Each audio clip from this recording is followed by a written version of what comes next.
Good afternoon, folks. It's a new year. Happy New Year.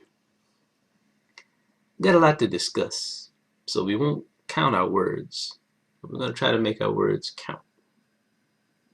First, congratulations to the Alabama-Clemson Tide. They handled Clemson. That's the best way to put it. They were able to withstand and evade Clemson's defensive pressure. They found new ways to create their own defensive pressure, even with multiple personnel losses. And they attacked Clemson's offensive line and quarterback weaknesses. They were able to turn a few good plays into great plays by being aware and in position. Now, as a program, they are where Clemson wants to be. But Clemson is close, y'all. Clemson will get there. Sometimes progress is painful. Look, I watch football through a different lens now. I watch like a coach, both a football coach and a life coach. And I also watch like an analyst. Every team has strengths and weaknesses. The key is identifying weaknesses that you have the strength to attack. Now, these strengths and weaknesses are revealed through the numbers and the eyeballs. Now, the numbers told me that Clemson's defense played its best game of the year against Alabama, and that its offense played its worst game. The eyeballs said that Bama was stronger, they were faster, they were more determined, and they had the strength to attack Clemson's weaknesses. Trust me, I watched a lot of football this year. No other team in the country has that kind of strength to attack Clemson's weaknesses. Now, Clemson's task now is to make sure that Alabama needs even more strength next time. There will be a next time, y'all. Feel me?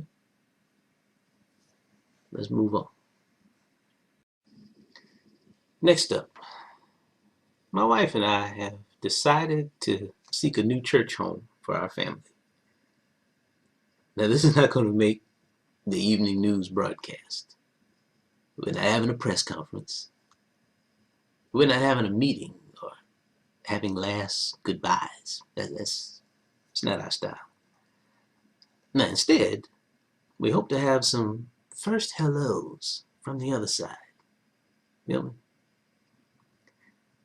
And we hope that we've built relationships that'll survive our transition. And you hope that. We enjoyed our 7 years, got to fellowship with some wonderful people. We've grown, we've further defined our individual and team ministries. Now, what are those ministries? We want to help people who help people by using mentoring, mediation, and creative problem solving as tools of change. We want to facilitate, lead, and support concrete, holistic reconciliation. How, Sway? through difficult but civil conversations about our hidden conflicts in marriage, manhood, and ministry. This is something that we don't do well, to say the least, because we don't do it. There's no one reason why we don't do it, but none of those reasons are reasonable. Some of the reasons stem from comforts that we euphemize as tradition and order. Some of them stem from discomforts regarding change. Here's the rub, yo. Traditions begin and end with change. Hello. Change, though, begins with me and the renewing of my mind. Now it continues through efforts to effect small group discipleship. That is, equipping others to equip others. We'll now seek and build a place that will allow us to execute our ministry. Now, this is all easier said than done, but it must be said, then read, comprehended, then fed. Rinse and repeat. Now let's move on about moving on. Now, as you can tell, this year we've already dealt with some challenges, but still we rise. Yesterday, though, I learned that a former student, Robert Boyd Jr., passed away on New Year's Day. Robert was 27 years old. Now that news knocked me down at first because of who Robert is. Now then, it picked me up because of who Robert is. Let me take my time with this one. First, some necessary perspective. I am a former consultant, founding faculty member, athletic director, administrator, disciplinarian, and two-term board member of the former Tech High Public Charter School in Atlanta, Georgia. Tech High operated from 2004 to 2012 and graduated 5 classes before it closed. I have fingerprints all over Tech High. Good, bad, and ugly. Tech High has scars all over me. All over me. Now some of them have healed, thank God. Now some will take as long as they take.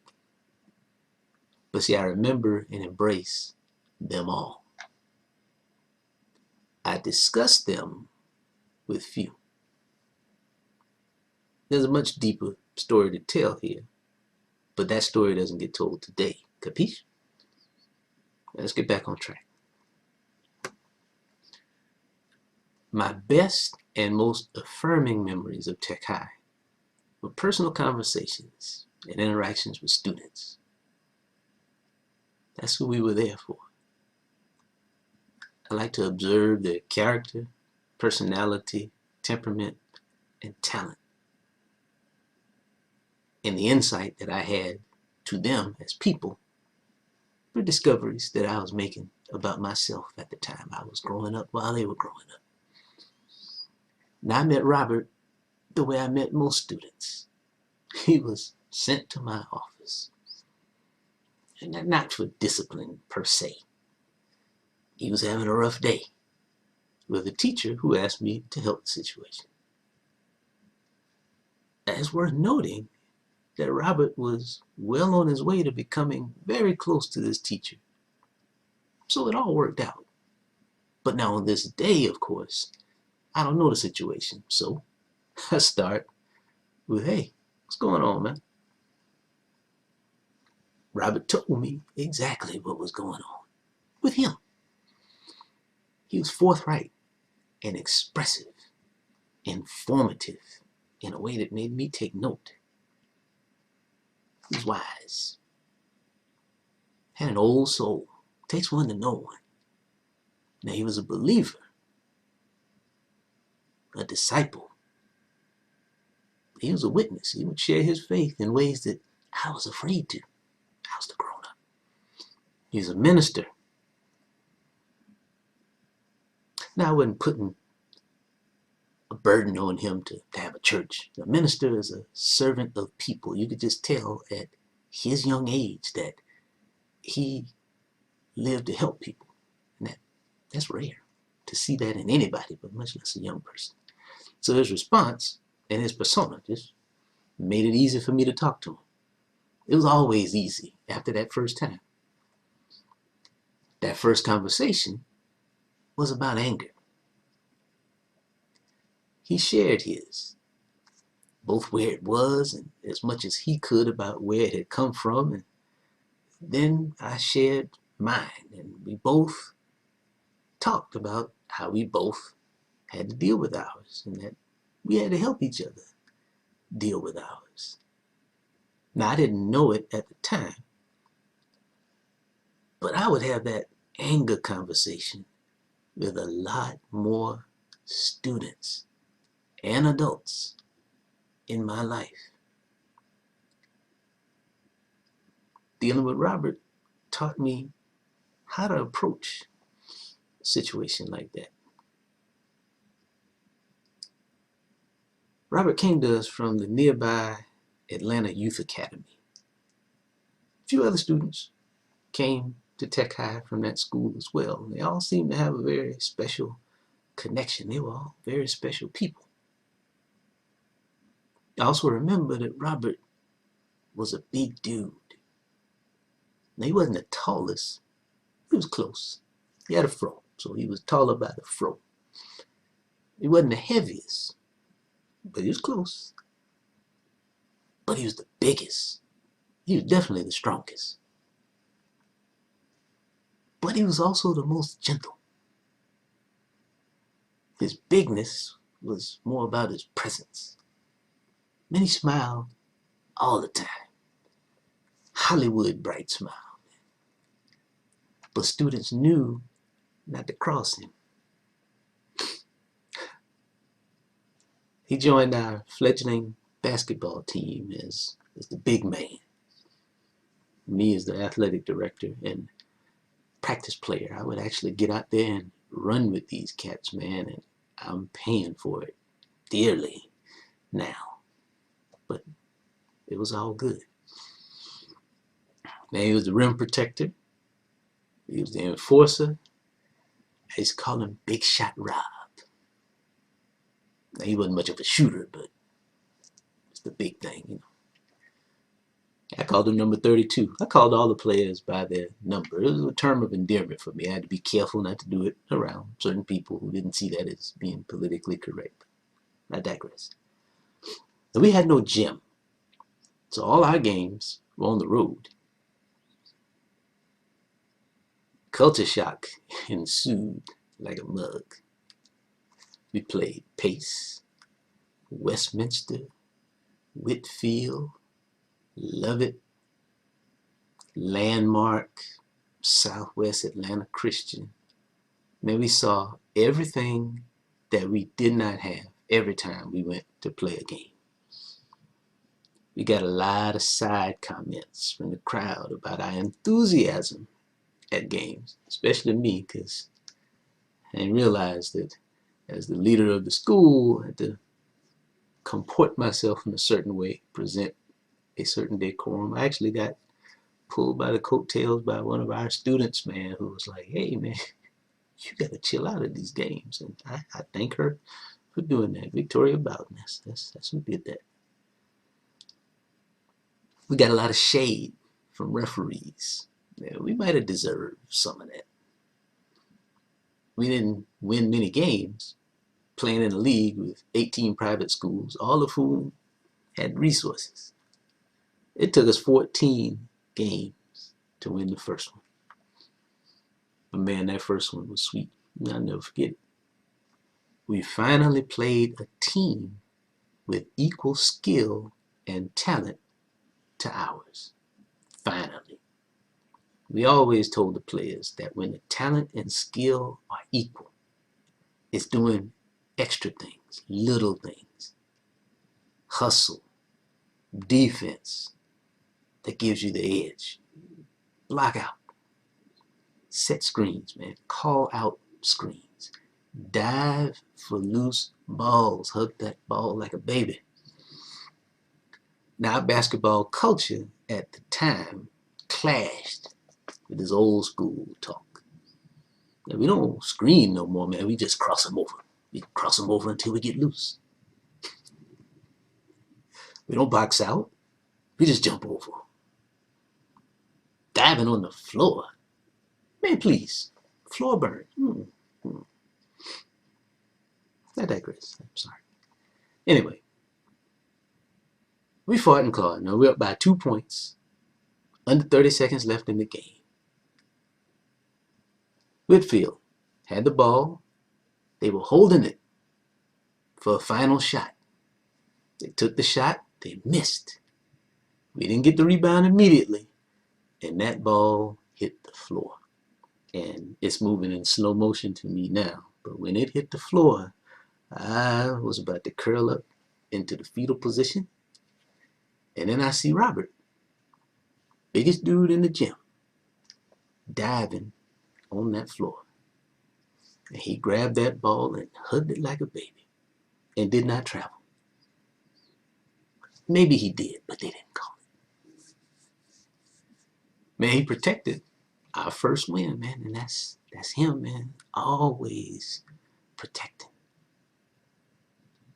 Now, rival athletic director whose son would go on to play in the NBA. Now, if you've been listening, I just told you who it was, but I'm not going to tell you again.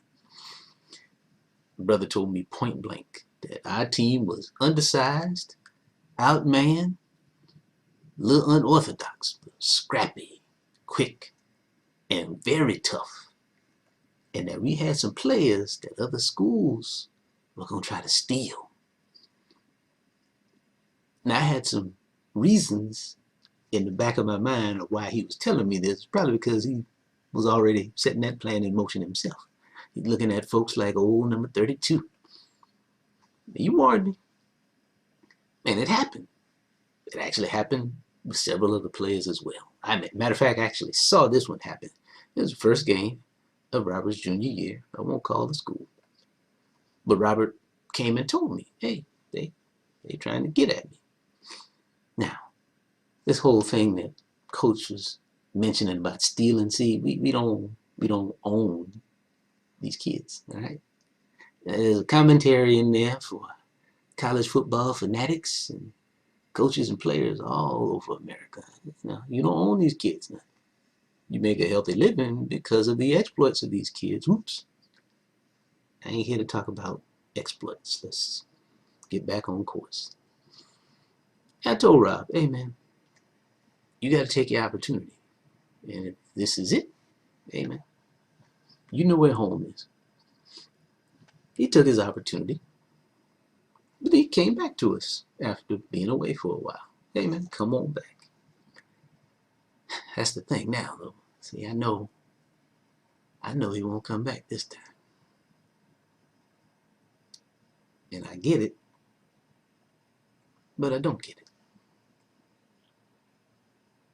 That's a good brother we lost, man. He left a mark, though, on several communities, man. Several communities. And I know I'll miss him. Say a lot.